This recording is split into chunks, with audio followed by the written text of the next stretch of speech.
The tourists, a few of them, are back in Venice's Piazza San Marco. Many of the hotels and shops are still shuttered, the gondolieri idle. The cafes host more seagulls than clients. Nous, on aime beaucoup. On trouve ça fabuleux. We find it fabulous, says Marie-Caroline Crozet from France. There are no waits at the museums. The churches are all open. You can take your time. On peut voir les tableaux. But the economy of Venice, highly dependent upon tourism, can't wait. Around 30 million visitors flocked to the city last year. Venice before coronavirus teemed with tourists. And this is now. This shop has been in Mario's family for generations. Peggio di così non potrebbe andare. It couldn't be worse than this, he says. We reopened May 23rd, and since then we've made around €100. That's just over $110 in almost a month. Residents have become accustomed to life without the madding crowds. The prospect of an eventual return to a semblance of normalcy is bittersweet. Veteran tour guide Caterina Sopradassi misses the tourists, but savored the silver lining. It's really sad. In a certain way, it's also really marvelous because we can enjoy our city. And we hope we are restarting little by little, step by step. Visitors to the sites must have their temperatures checked, wear masks inside, and maintain social distance. With the rebirth of tourism, many residents hope the city won't be destroyed in the process. In tourism, environmental scientist Jane Damosto warns that Venice, already threatened by rising waters, can ill afford a renewed flood of tourists. It's not just a question of the impact of 30 million people on a very fragile set of islands in the middle of a delicate lagoon system. It's also a question of should all those people be traveling across the world, across the country for such short holidays, which is... The government of Venice is considering a city tax to try to hold back the deluge of spendthrift day trippers. Lorenza Lain manages a hotel in a 500-year-old palazzo. We must be very respectful, I think, of all the guests coming into Venice, but also people that come to Venice should be educated to respect the city.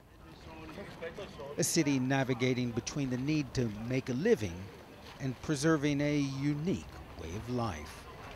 Ben Wiedemann, CNN, Venice.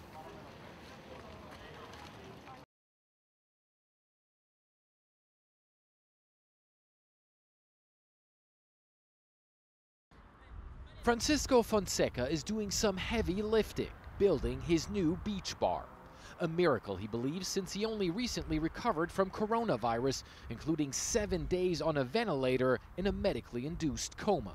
It was really painful, not the breathing itself, but the skin. And I knew it was not at the skin itself, it was like in the lungs. Portugal seemed set up to be devastated by COVID-19, with among the fewest intensive care beds per capita in the entire European Union. But so far, the opposite is true. Portugal is seen as having been very successful in dealing with the coronavirus pandemic, and they say key points of their strategy were they closed down very, very early, and then they also did mass testing to try and mitigate the pressure on their medical system.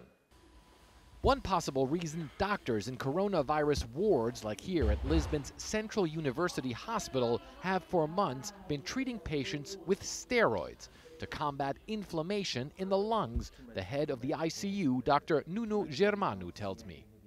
What we've seen with cortical therapy is that we are able to reduce the inflammation and greatly improve the respiratory function of the patients. About 60% of ventilated patients here are treated with steroids, including this 63-year-old woman who was able to leave the ICU just 1 day after we filmed. A new Oxford study has now found this type of treatment can reduce the risk of death for hospitalized patients.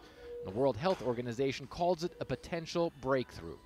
Dr. Germano says it's an effective tool that's helped keep the death toll for ICU patients at around 16%, but that's not all they're doing.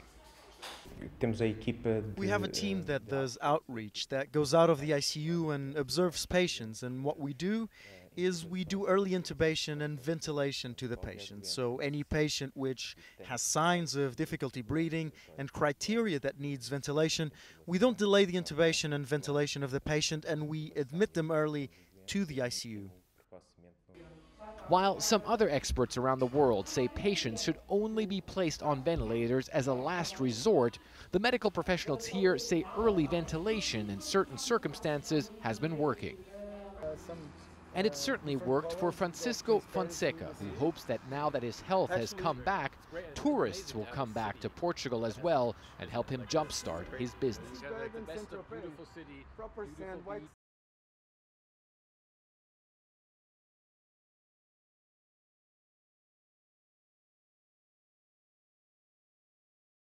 Greece has just kick-started tourism this summer by gradually opening its borders to welcome international visitors after a nearly 3-month lockdown.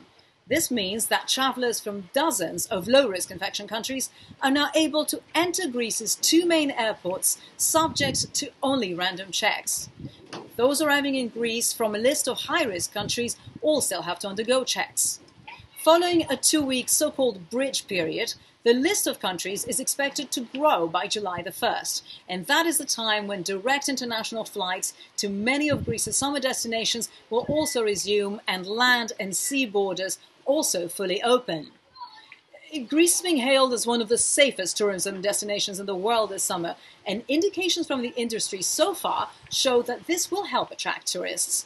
It has among the lowest number of deaths in Europe, which is about less than 190 in total until now, and just over 3,000 cases in a population of 11 million.